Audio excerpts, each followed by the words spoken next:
পার্শ্ববর্তী দেশকে বন্ধু হিসেবে জানলেও বাংলাদেশ নিয়ে তাদের সাম্প্রতিক বক্তব্য দুঃখজনক বলে মন্তব্য করেছেন বিএনপির ভাইস চেয়ারম্যান শামসুজ্জামান দুদু।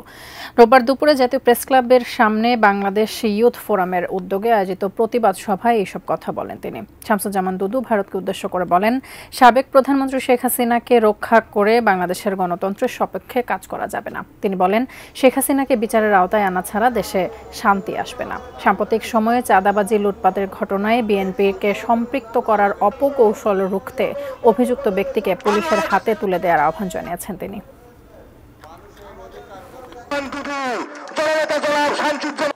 গত এক মাসের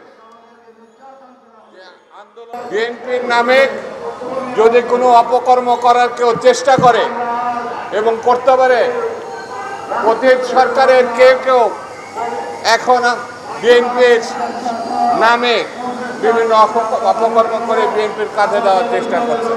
ধরবেন এবং পুলিশের কাছে দেবেন, আইনের মাধ্যমে তাদেরকে বিচার হবে।